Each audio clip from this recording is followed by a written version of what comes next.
Do you ever wonder what are the biggest hindrances to success or what causes most people to fail? If you only knew these answers, wouldn't success be that much easier for you? Well, today, friends, I am about to throw down the top three things that I have used since my early 20s, the three failure diseases. My name is John LeBrun, one of the hosts of the Unscripted Authentic Leadership Podcast. If you're looking to level up your leadership and unlock your God given potential, you are in the right place. It is the mission of myself and Lafayette to raise leaders to better serve their families, businesses, and communities. So don't just sit down and strap in, but stand up and hit that throttle. Your best life is just outside your comfort zone.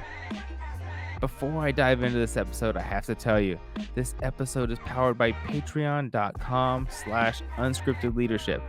Your contribution to the unscripted Patreon has made a huge difference and helped us reach 38 countries and over 550 cities. Can you believe it? Become a unscripted squad member for only $5 a month at patreon.com/unscriptedleadership. Do you ever sit and listen to the questions people ask successful entrepreneurs? They're usually questions like, what is the biggest obstacle you had to overcome? Or, if you started all over, what's one thing you would do different? Or, how did you overcome the fear of what other people think? And the answers to these are almost universally the same. It's things like, I was scared, but I did it anyways. Or, if I started over, I would just move faster, hire more, scale bigger.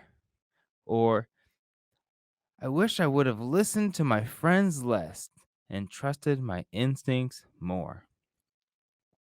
The primary causes of failure is not due to the wrong activity, rather, it's inactivity.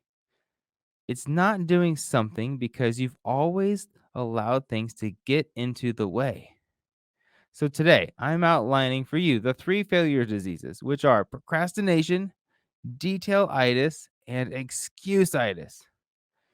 In the book, The Magic of Thinking Big, David Schwartz outlines the three common causes of failures, these three that I just outlined.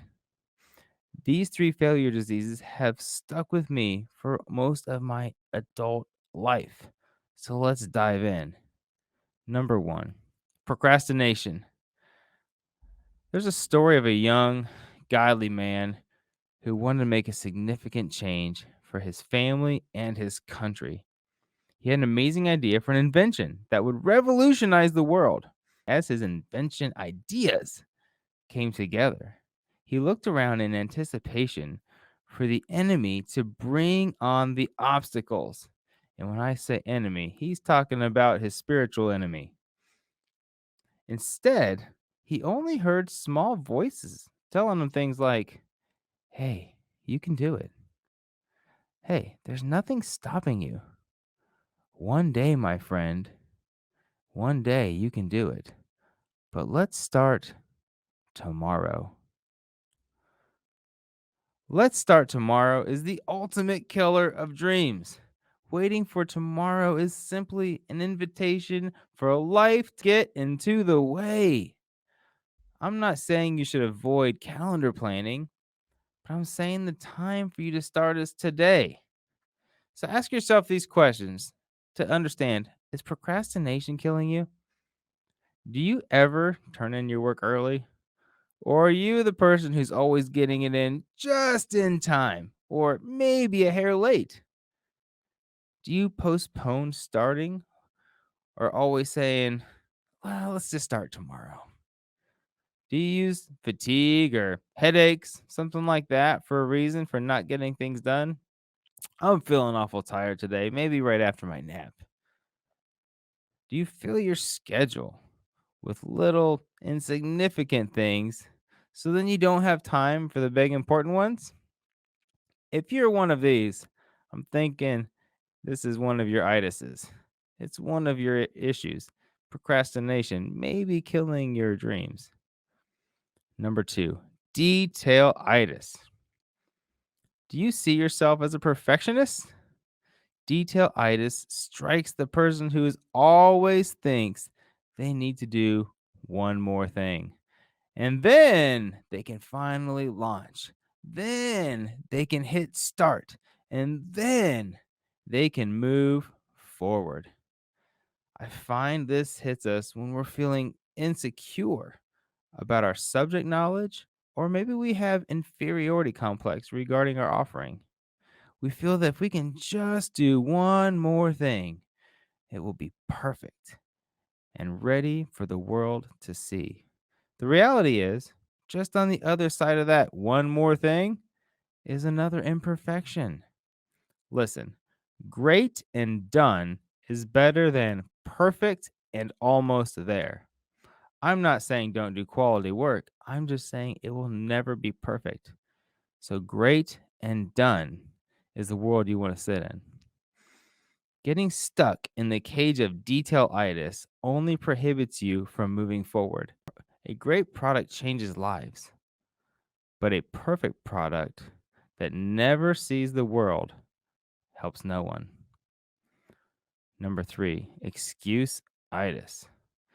Excuse-itis is simply the disease of having what seems to be a valid reason for not achieving your goals.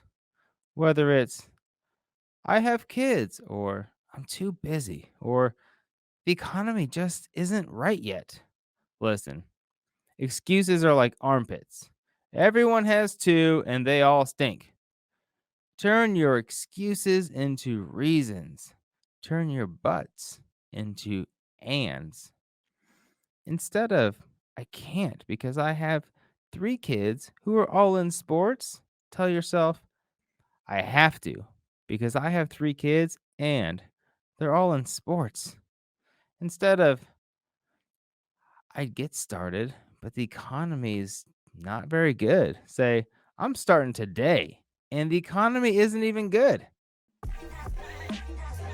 This year is going to be the best year yet for you. Don't let procrastination, detail-itis, or excuse-itis stop you from succeeding. Don't let these 3 failure diseases become the cancer of your dreams. Step into your fears. Your success is right on the other side of your comfort zone. As always, fam, we pray you be the leader that God has called you to be. Until next time.